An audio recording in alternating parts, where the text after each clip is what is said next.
Welcome back. Today our guest is MICHAޅ KURYłEK. Hello, MICHAԼ. Hi, thanks for having me. How are you doing? Great. I mean, I'm excited. It's my first time doing podcast in English, so something new.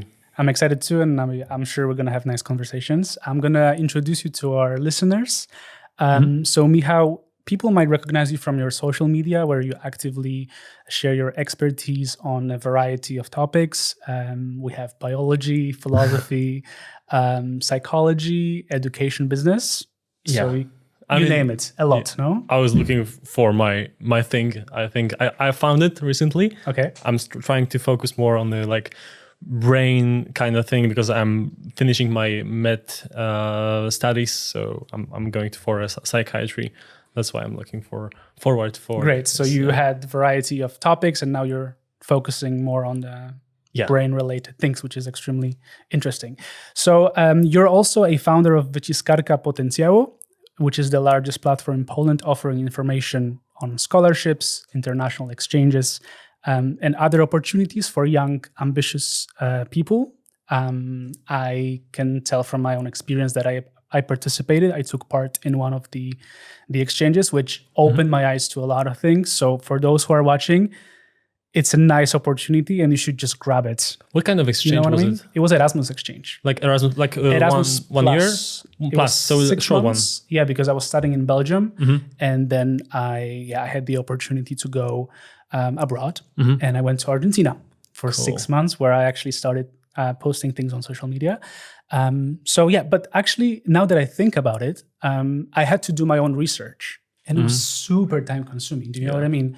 So what you're doing, the platform that you're offering, I think is extremely helpful because you have all these information in one place.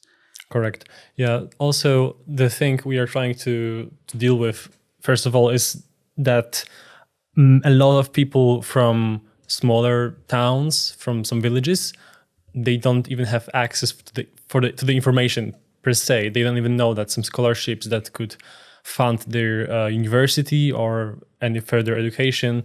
They don't even know that these scholarships exist. So back in 5 years ago, when I was applying for scholarships, there was this very narrow group of students that was getting all the scholarships because no one had any idea about them. And now you make people aware.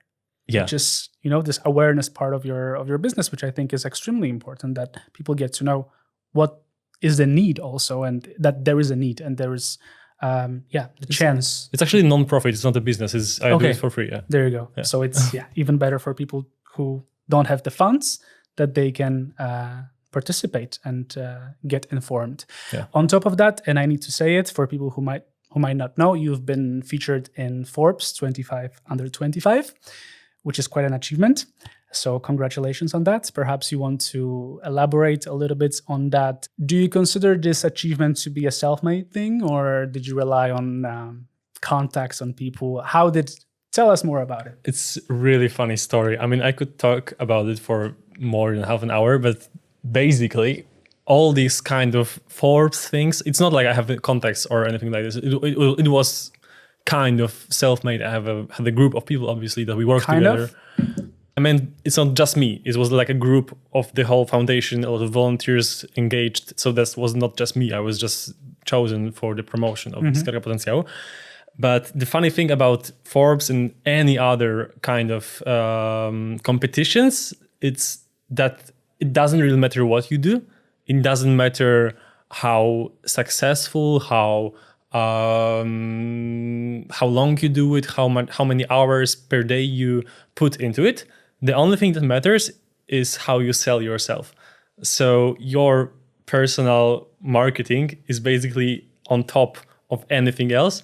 So I don't really, I challenged myself to get to this Forbes thing just to prove for myself and for others that it doesn't matter. It's like a shitty competition that doesn't select any kind of overachievers. It just selects people that need appreciation from people. Yeah. Accept any sort of respect that you gain, no, from people. Yeah. So you think your platform helped you out, like the YouTube or? For sure. Okay. Yeah. But it's interesting what you're saying, because when I think of Forbes, it's something, in my eyes at least, like, unattainable. It's like I have to do God knows what and, be whoever, I don't know, just a really big personality. But at the end of the day, this authenticity and this respect wins, no? With the people. Yeah, I think so. I think, correct. I feel like we could spend hours talking. And because of that, I texted you before and I asked you what is the topic that you want to discuss. And you immediately said AI and robotics, world of robotics. And I was really intrigued by it because I don't know much about it, to be honest. And then I watched one of your videos, one of your YouTube videos, the newest one, which I recommend everybody to watch. It's called Everything You Need to Know About Happiness. And I thought to myself, why not combine both topics and explore the best of both worlds? Mm-hmm. Do you know what I mean? Because when I think of AI, I mean, it really much relates to us as humans. And then I thought, okay, so what is the characteristics? What is something that we strive for? It's to be happy. So I thought to myself, why not, I don't know, just open up conversation about it and see where we go. For me, it is intriguing, this topic, that AI has this potential to shape our lives and make us happier, I guess. But there's two different ways to look at it when I think of AI in the future. One is that it's going to make us happier by automating many tasks. For example, I use translation for my podcast, which saves me so much time. Man, literally, it saves me a lot of time. And that contributes to me, I don't know, being happier for that. But that's also a state of being happier. For me, happiness is, which we're going to get into, is more of a broader thing. But it makes me happier. It makes me, I don't know, I have more time to do other things. So that's one way to look at it. For example, that AI helps you become more productive. You have more time to see other people. But also in other fields like healthcare, let's say. We can diagnose many diseases which we couldn't do 5, 10, 15 years ago. But there is another way to look at AI. It's the risk that it has. So, for example, many people say that we can lose this human connection, this human interaction, this human element because of AI. And I mean, I'm not going to go in depth into political implications it may have, because we see that a lot of videos nowadays are fabricated. And it's just simply dangerous if we think of, let's say, political debates, presidential debate, and the consequences it has. So what I'm trying to get at, and this is the question to you, because that was a very long introduction. I'm intrigued. But I wonder now, to you, is there more risks or benefits related to AI? I really liked that you said about the automation, because sure, for now, the AI does the captions to your podcasts, so you don't have to do it by yourself. The question is, how long until the AI will generate the whole podcast? And obviously, it's going to be great, because there's going to be almost like personalized content. Have you ever watched Black Mirror? Yes, obviously. Do you know the Joanne is awful? Yes. So basically, yeah, you know the concept. Yeah. So when will everything be automated? What will bring you happiness? You have happiness because you put you are engaged, you really love what you do the podcast. And the question is, when AI takes our economical value as people, because they will do everything basically, and it's going to be not in like 50 years, it's going to be like 10 years. Even less. I think it's happening now that we can even like ask it to make a song or to write a poem. The question is, and it's a question I have to you, is it a creative product, the final product? Is it something that we call that it's creative in a way? In my opinion, creativity is being able to take two completely different facts or pieces of information and combine it in a new way. And I think AI is better at this because it has more access to information and is the computing, the calculations is just way better at it. For example, have just like a exercise. Try to imagine life form not from Earth, right? I have it in my mind. Yes. So okay, describe it. it has like 5 hands and 1 leg. Okay, exactly. That's what came up to my mind. Exactly. Right. It has hands, it has legs, right? So we are automatically, it's not creative because we are automatically taking the piece of information that life forms have legs. It's a form of a human. It's carbon-based Yeah. Yeah. And actually it might be just something like a cloud that is, I don't know, helium-based, you know? So that's why I think AI is better at the creative process than the human beings, because it's able to generate something without this kind of basing on what you know already. I hear a lot of enthusiasm in your answer, so there's no risks. Obviously there are. What are the risks? What are the major risks, in your opinion, which can affect perhaps our happiness? We're going to get into happiness soon, but what are the major risks that come to your mind? I'm not an expert at the AI whatsoever. I'm really like interested more in the like how it affects people and their happiness.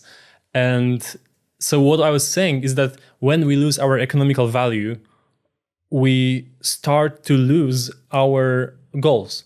We wake up in the morning. Let's say you are a billionaire, right? You don't have to work, you don't have to do anything. If you don't have any passion, any hobby, and a hobby and passion is really rare in these times. Many people, if you ask them who they are, they will just tell you their job, because this is something we usually base. And that's what defines them in a way. That's what they think that defines them, no? Yeah.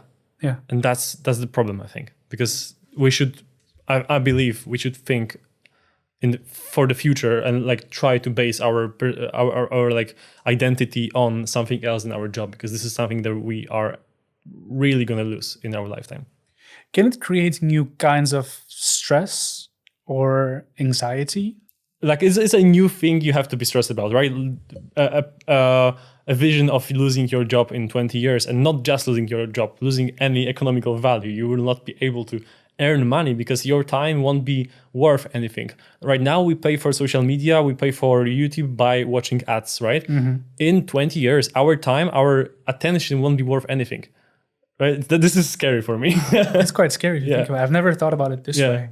But okay, I see. So you brought up the payments, so the service we pay for the service, for the product. But the major risk that comes to my mind when I think of AI is this inequality that it's going to also bring. Let's imagine I am 2.6 billion people in the world don't have access to the internet, which is around 30%. So let's think of those people who don't have access to it, who are lagging behind the people. And then you think of the middle class.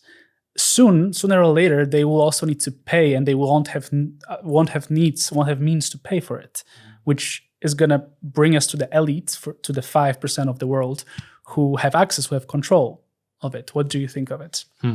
It's also interesting because you have like two different things going on. First of all, as you said, some people just don't have access to the internet. Actually, right now, I think all the like global organizations said that it's a human right to have access to the internet, just like you have the access to water and electricity. But let's say you are like a low working class in India. You have probably access to the internet because there is people from India. A lot of them have access to the internet, and I think AI could really help in this kind of situations. I believe there are some opportunities to create access to the internet using, for example, Starlink. For the places that are out of the connection right now. And I think this is something that's going to, AI, this is something that's going to bring a lot of equality to Earth, because you have access to the same knowledge that Harvard student has. But if you don't have equipment, or you mean that the equipment is going to be provided to those people, or... because if you don't have equipment, you cannot use it. If you don't have phone, yeah, sure. If you don't have phone, if you don't have and that's the case with this 2.6 billion people. So, this is I think it's something that's gonna be fixed soon. I believe. I hope so. Honestly, if global organizations say that access to the internet is a human right, I believe there is a target to solve the problem. Well, there's countries that don't acknowledge the existence of what did you say? The World Organization, no? Yeah, I'm not sure which one. So basically, yeah.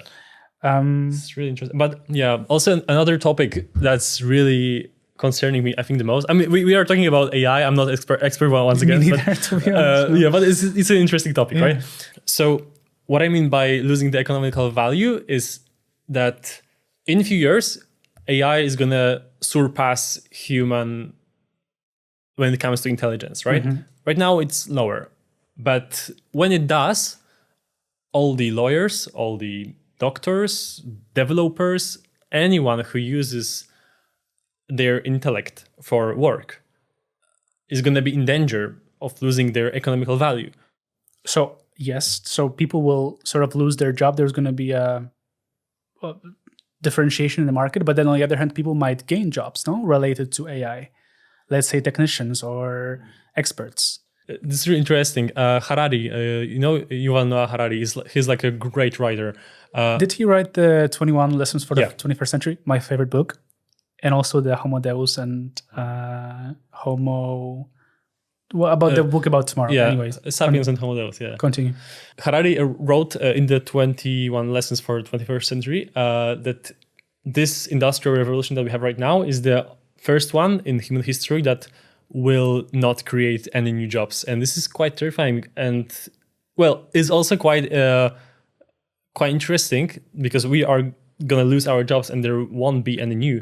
That's why there are concepts of universal basic income, for example, for everyone, and all this kind of stuff that we are not experts about, so let's not talk about that. But yeah, that's something definitely to worry about, because we are going to lose our jobs, that's for sure, both intellectual, both mechanical. I believe there might be something similar right now when you go to the shop and there's a handmade tag. I think basically I believe in 20 years handmade what, sorry? Tag on the product, you know, like, okay, it's handmade, wow, it's from wool, it's super organic, you know, and basically it's not made by a machine, right? Not in China in fabric, it's handmade. And I believe in 20 years you're gonna have tags like human made, you know. In a future where robots, machines will take over, because we're going to slowly move on to the topic of robots, which is something we want to discuss. But in the future, when they take over more tasks, do you think the definition of happiness will change in a society? What is happiness to you, to Michał? And you talked about it in your video, so you can summarize it. I was doing quite a vast research about happiness, and a lot of scientists have created this kind of like a code for happiness, like a hacking the happiness. It's called PERMA-V, and basically it's a shortcut. P means positive emotions, E engagement, R is relations, M is meaning, A is achievement, and Y vitality. So your physical activity. And all of them are needed. Yeah. For a person to be happy, to consider themselves happy, no? Actually, it's quite more complex, because you don't need to fulfill all of them. You can, for example, focus just on the meaning. Let's say you are a monk and you don't have much pleasure in life. You don't have you don't have much money. You don't have much. You don't even have family or relationships, but you have a meaning and you are a happy person. So there is a goal ahead of you. Like that's what it's meant by meaning? Yeah, you have something to live for, right? Okay. On the other hand, there are some volunteers, right, who are just really also have meaning. They have like engagement, and they have relationships because of the other volunteers. So there was like this whole, but there's just one thing that is a solution to happiness. That is like only thing that is universally said to be like a solution, which almost. Is what? Yeah, there was a study. It was Harvard. It was conducted in Harvard. It lasted 85 years, I believe, and they studied 3 generations, I think, of people from their birth to their death. And after 85 years, they concluded that the thing that's universally makes you live longer, it makes you more happy, it makes you more even active, everything is relations with other people. It's people that you're surrounded by. Yeah. And is it something that you also consider meaningful in your life? Yeah. I mean, when you think about it, like, let's say, what's your like first thing that comes to your mind when you think your happiest moment in life? It's the people. I think it's the family. Yeah, family. For me, it's the family. Yeah, it's knowing that there is no danger that they're exposed to. Danger is a really interesting word, because I was doing some interviews. Like what do you want? I was asking some people on the street, like, what do you want from life, and do you want to be happy, and are you happy, and stuff like that. And I have seen that, because like the opposite of danger is like peace, right? Yeah. And a lot of young people wanted to be happy, and almost every adolescent, like people over 50 that I asked, they just wanted peace. They didn't want happiness. And so it changes over time. If you look at people that you've asked, that you've interviewed, their definition of happiness changes. Yeah, I believe that happiness is not something you gain and just it goes through your life all the time. Is this something? If you want to feel happiness, you also have to feel sadness. You know, you have to. I think it's super essential. Like if you don't feel the sadness, as you said, there is no way to distinguish what makes you happy, what makes you not happy. Exactly. Let's move on to the topic of robotics and whether we should, as people, I guess, give them rights. I'm really intrigued by it, because then there's the issue of accountability. I guess. So many different topics to talk about. Yeah, but it all relates. I think it's all going to wrap up. We're all going to wrap up with... Well, first of all, we're going to have more questions than answers, probably, which is also... Well, it's most likely going to be the case, and it's fine. On one hand, we see robots as gaining more human-like behavior. On the other hand, they still, I guess, in my opinion, don't have this emotional ability and empathy, or maybe they do. Really I mean, this is really interesting. Let me ask you. I'm sorry for interrupting. No, go ahead, asking.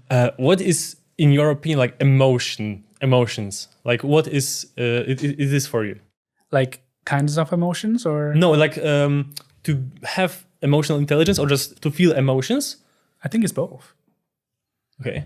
Yeah. And you think AI lacks emotions? I think it does. Okay. Yeah, it's really interesting because sorry, you do want to continue the? No. Go ahead. So emotions, like on the biological level, is just a really quick thinking that's subconsciously protecting us from danger, right? So for example, you feel frightened because you see a tiger. It's emotion, but this emotion is basically your really fast subconscious quick thinking that this tiger might kill you, so I'm gonna be frightened. And all kinds of emotions are the same, like being happy, feeling horny, whatever it makes you want to procreate. And you feel emotion as something like really deep, you know, as like something very human-like. Okay. But in fact, emotion is just a chain of neurons activating themselves one after another in a very strict pattern that's gonna protect you from danger, for example, in the tiger case. And in this case, if AI is also based on neural networks, and it can mimic perfectly all the emotions you have, it can. What makes it lack emotions? Well, can it develop other emotions? Because I still think there is, like, if you look at happiness, right? It's not, there's as many versions of happiness as there's people in the world, I think. There's each person has a different definition. I mean, they overlap, obviously, but there's different variety, different levels of emotions. So how, I mean, it's an open question I don't have answers to, but I'm just thinking how, because to me, this is more of a teaching, like you teach them a certain pattern, you know? So I don't really see the room for such a array of I don't know. I'm thinking out loud because I don't have answers, as I said. I'm not an expert. Yeah, but I don't have either. Yeah, it's an interesting point of view too. This is the great thing about this kind of conversations, because none of us are right or wrong. And it's interesting because in 10 years, we might look at this conversation and have totally different opinions because we learned something new. So this, I mean, I don't think we are really like aware on how the neural networks are created. That's why it's so hard to give an answer to whether or not AI can create different types of happiness, for example. But when it comes to just giving rights to robots, right? Yeah, let's talk about that. What do you think? What's your stance on that? What my point of view is that AI is going to really soon surpass human beings when it comes to intelligence. And we don't think that AI is self-aware. So for example, right now, we don't think that AI is self-aware, even though its level of intelligence is really high. It can really you can talk to it. It's great. You can learn new languages. That's what I also have seen. You can literally have a conversation with it and they can correct your mistakes. Go ahead. Yeah. I mean, you are absolutely right. You can really often not even be able to distinguish between a human being and an AI. When someone calls you, it's a scam, and you just talk to a robot, or when you call to the bank and it's an AI on the other side, and you don't even know that. So, and we still don't think that AI is some sort of organism or some sort of something that we should consider self-aware. On the other hand, when it comes to chimpanzee or some monkeys, we know they are self-aware. Even cats or dogs, right? They see themselves in the mirror. It's fine, even though they are way less intelligent than AI. The only thing that distinguishes them from the AI is that they are carbon-based, and AI is not carbon-based. It's based on the other thing. I don't know what it's like in English. You brought up the example of animals, which actually have more rights than robots now. I mean, there's conventions worldwide that support animal welfare, and animals do have rights on an international level, and there's concerns to raise it even more. But then animals can feel, they can suffer. Can AI suffer? Perhaps this is what distinguishes it. And I'm just thinking, right? I mean, this is a great question because we don't really know. If you make AI overheat from amount of questions you ask it, and it has to, cool down, is it suffering? If it's suffering, and all the kind of emotions that or the instincts that animals have, it's all just the pattern of neurons that is like a quick thinking subconsciously and protecting them from danger and making them do evolutionary beneficial things, right? So I believe in some kind of way it can feel. Interesting. I mean, it's super controversial because we don't think about it, but you watch Star Wars, right? Yeah, of course. And people treat androids like C-3PO and R2-D2 just like human beings. And that was 20 years, 30 years ago? No, even more. No. Yeah, 50. That's crazy. Exactly. So because we perceive them to be emotionally engaged, self-aware, and the question is, if our only criteria on if something is self-aware does it have emotions? What are we doing in space? Because if we are looking for any kind of contact from the outer space and we don't perceive anything not carbon-based and not having emotions as not self-aware, then we are not prepared to explore the cosmos. You know what I'm saying? So you believe that robots should have rights? That's the conclusion. I mean, I'm putting a bait there, and I'm really want to know people's opinions. Because it's interesting, because actually I did a bit of a research, and the word robot originates from Czech, which stands for robota, which translates. It actually doesn't translate into our Polish robota. It's more of a forced labor, like a slavery. Wow. It has this negative connotation. So perhaps we should use starting point is to rename these machines. We should not perhaps call them robots in the first place if it has this connotation. That's what I mean. That's imagine in 50 years, if you say robot, you will go to jail or something. You're politically, you will be cancelled. Perhaps it could be the case. I mean, that's what the internet said, and I did the research, and I'm pretty sure it's That's correct. Crazy. So it originates from Czech. Okay, so we give them rights as humans, I assume. But then who takes who's responsible if shit goes down? What about this accountability aspect? I mean, it's interesting topic. When we have democracy, like who takes responsibility for the elections, right? People. I mean, if it goes down, if shit goes down on the Android robot's hand, it will be shitty because they are gonna be way more intelligent than us.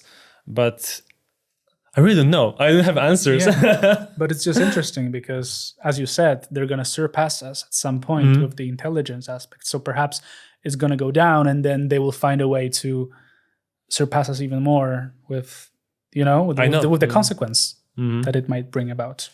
I mean, the thing that's why it's so important to teach AI models ethics and morality of human beings, because I believe AI is going to be way more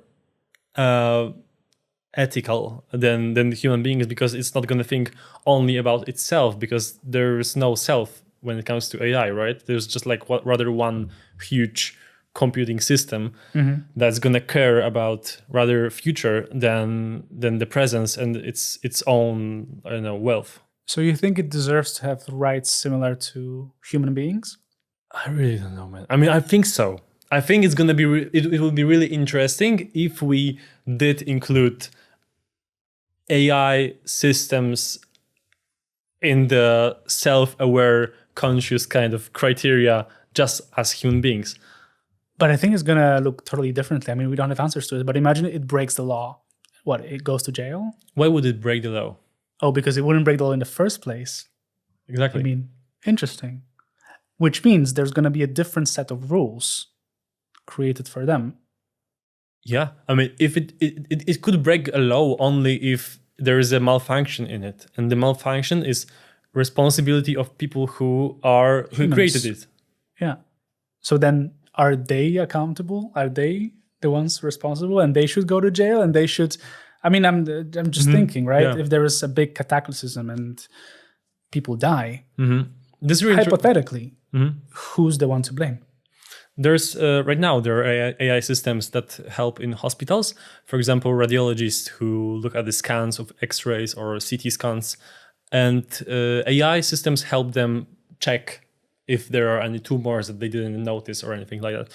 And creators of the software, AI software, don't take accountability. They're not responsible for any mistakes that AI make. Interesting. The only person that takes the responsibility is a doctor that signs under the everything, right? So now it's pretty obvious. But what when the doctors won't be necessary anymore? Who takes the responsibility? This is really interesting. And also the question, sorry to interrupt, also the question, where do we draw the line? Meaning how much rights do we give them in a way, right? Yeah, I mean, this is really interesting because we already include AI in so many things in the world. And the question is, we think that something like really terrible would happen if we started treating AI the same as human beings. But actually, I believe it might be like really have a good impact on the society, because we would have someone that is programmed almost not to break the law, right? Not to malfunction, not to have some childhood trauma that makes it go do the like mass shooting or something like this. So we shouldn't be scared of what's ahead of us. I'm so scared about this the future of robots. But to be honest, I'm like shitting my pants. I'm super scared. But I mean, it's gonna be there, and it's really interesting. I mean, when I prefer to live in this kind of times than in medieval times, for example. It's way more fascinating. It's interesting because we also have this image of robots. I mean, we've been watching science fiction movies, and there's a certain vision, right, of what it looks like, what it might do. But then now we see with ChatGPT, with like the advanced AI, that it has different form. Yeah. I mean, it's a program, that's not visible per se. Have you watched Alien, the horror? So basically, what if AI doesn't? Because it's going to look for the future, right? It will say, okay, humanity is important, but not only right now. We have to save humanity in the future. And let's say there is some world hunger and there's like starvation and there's just overpopulation, let's say.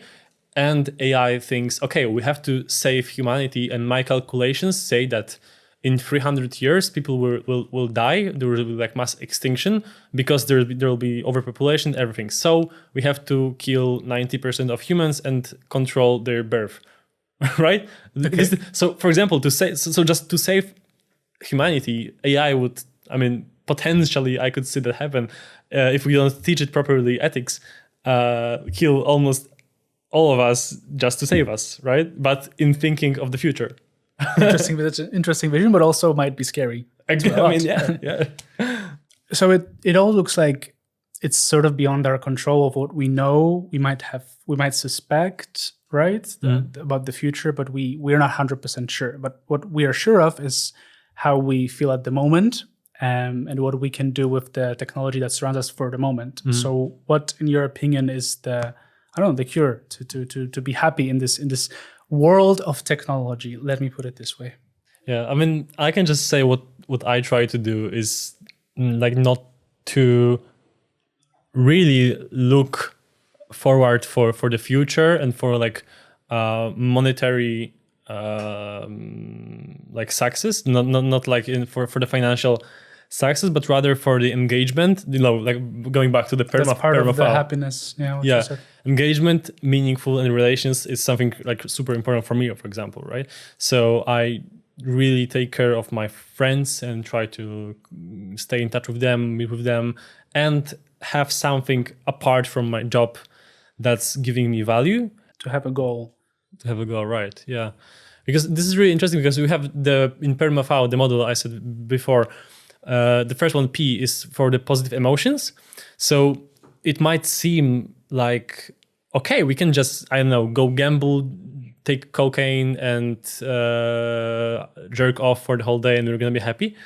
But the P, the positive emotion or the pleasures is the only thing that's not really going to give you long-term happiness. It's going to only give you like a short shot like a dopamine or like a short boost of happiness, let's call it. Let's say it like this. Yeah. So, and also like when you think about it, our like capitalistic world is kind of focused on this. It's not really focused on meaning. It's not really focused on engagement. It's more focused on the dopamine shots on the TikTok. It has economic value to it, then, right? Oh yeah. So that's the money talking, which obviously. Yeah. There's an app that pops up that interests you, and then all the marketing. When you think about it, it's super interesting how little needs we actually have, and how much of our needs, let's say, are based only on marketing.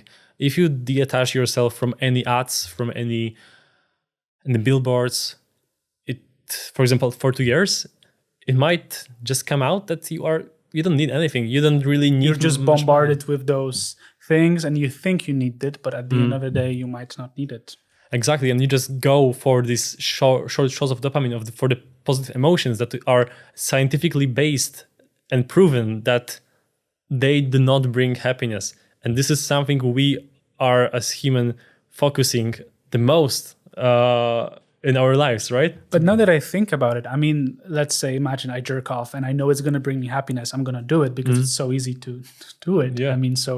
But then I think it doesn't relate to this broader sense of happiness. To me, is having this horizon without worries, and it's difficult to achieve.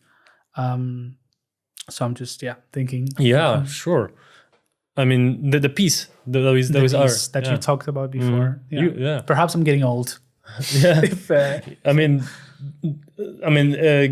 Or I'm more mature and more self-aware, which also might be. I really agree with you. For me, also, happiness is not something I particularly go. It's not my goal. My goal is also like to just, have this like internal calm. Whatever is going on, I'll have this like peace in my heart, and I am self-aware. I have time. I have my friends and everything. And I believe in the times of all this industrial revolution, AI developing. This is the solution. I believe for me, for sure, to just focus on meaning, not on getting rich, not on economical things, not on things that marketing sells you, just on the meaning, relationships, and engagement, and then you are super happy.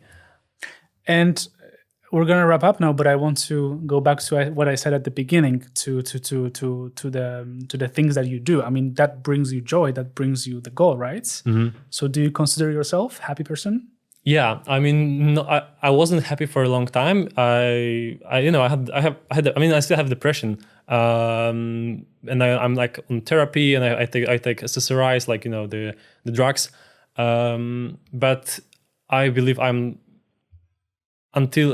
since I started really taking care of my friends, my family, and since I started looking for my new hobbies, passions, and really tried to take the engagement and meaning above the economical value. For example, even on my YouTube channel, right? I started doing longer videos that, they might get less views, for example. I make them more rarely, which is less, let's say, I can't monetize it every week. But it's something meaningful. You put work into it. Yeah.